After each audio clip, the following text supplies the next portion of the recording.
ayaa sidaasi waxaa sheegay markaasi wararka ka imaanaya magaalada Hargeysa. Umuurtaas ayaa waxaa markaa aanu ka wareysanay wasiirka awqaafta iyo diinta ee Somaliland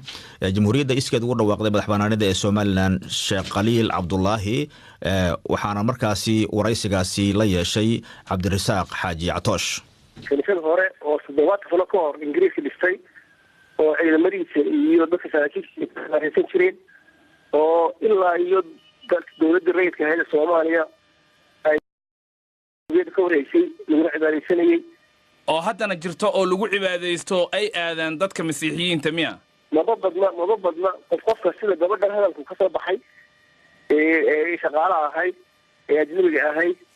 muxuu sida oo kale dad way tagaan afraadi oo badan dadka marka shaqaalaha ama yuhay haw shaqeeyaan ama maxaan ku raadayay ka yimaadaan dalalka muxuu kiristaanka ah oo kiristaanimada iyo ayaga cabiraya ay ku cadaabistaan laakiin wax maxaan ku raadayay ama anagu aanu muxuu xaflad u furnay lagu furtaana sida dadka qaar u fahmeen ama gabadhan ay leeyahay halkeeda la turjumay si khadin loo turjumay ما jirto laakiin waad qiraysaa inay jirto kaniisad dhismo ah Hargeysa ku taalo oo dad masiixiyiin ah ay ku cibaadaystaan oo shaqayso inay jirto taas waxa weeyaan Hargeysana way ka warayaan kaniisad xisbi ma jirto kaniisadii yareed ee 10 mitir ahayd ee weli ku taalay oo horena u furnayd oo dadkaas ku cibaadaysan jireen annaguna aanu yaani dushaas kala socono xaaladooda oo dawlad ahaan maadaama ay dawladda caalamka muxuu ay kamida sida markaa dadka muslimiinta ah ee caalamka islaamka jooga oo dadkaas ay si fiican la macaamiloonayaan dadkeena muslimiinta ah ee ku nool maxaan ku leeyahay masaajidada ku dhistay soo ay muxuu caalamka gaalada ah oo wada wacdi iyo waana iyo macaamilo fiican dad baa ka gaayeen ka islaamtay sidaas leeg ayuu noqonaysaa qofkii yimaadee kaniisadooda yimaada uu ku helayo ixtiraamkaas iyo ilaalintaas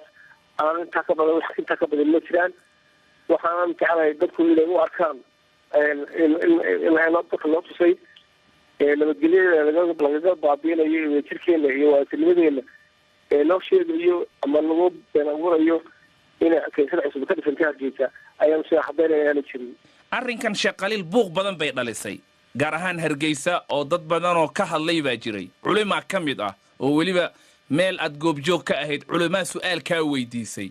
soo ma moodid in qalqal ay abuurtay iyo hadalhayn kaniisadan adiga laftirkaaga aad qirayso inay jirto runtii qalqal marka loo dhigo sidaas qalqal way abuurtay laakiin runtii cidii qalqal ka abuurtay ee hawshaas gashay muxuu ahaay mas'uuliyadaas lahayd oo qofku mar laga soo xigtay qofka dumar ahayd digniin kala dambaysa waan siinay xafiiskeediina waan la hadalay dalkana kifloteer uga baxaysa oo dalka waan ka saarnay gabadha tiri weeyaan in kaniisadaas si tabarucaad ay uga shaqeynayso naam taawiya waa gartay gabadhii haddaad saarteen kaniisada maxaad ka yeelaysaan ma la xirayaa oo ma la joojinayaa cibaadada iyo hawsha lagu hayo kaniisadu warta dee shariicadu waxay ka qabto ayuumaan kula dhaqmaynaa shariicada diinta islaamka waxay ka qabto ayuumaan kula dhaqmaynaa orna waa u dhisneed waxaan dhisnaan ma ahayn wax sharci ka qabo man ku yeeli doonaa hadda la yiraahdo Sheekh Khaliil Cabdullaahi adigaba culimo tahay wasiirkii diinta oo qaafta tahay maxay ka qabtaa culimada ama diiniyan in dal islaam ah oo Hargeyso kala ah kaniisad masiixiyiin ah ay ka howlgasho oo lagu cibaadeysto way kala duwan tahay wax cusub la dhiso sharciga islaamka ma ogola dal islaama in kaniisad cusub laga dhiso ma ogola wixii dhisnaa ee jiray ee loogu yimi dadka maanta muwaadiniinta Soomaaliya lagu yimaadeen taariikh hore loo dhisay awoodna aan u lahayn marka hore dhismaheeda jirtay oo isticmaalkii dalka xukumayay wixii ku dhisay xiritaankeeda maanta baaxado iyo burburinteeda maanta maslaxad islaamka iyo diinta iyo ummadda Soomaaliya ma jirto ayaa sidaasi waxaa sheegay markaasi wararka ka imaanaya magaalada Hargeysa. Umuurtaas ayaa waxaa markaa aanu ka wareysanay wasiirka awqaafta iyo diinta ee Somaliland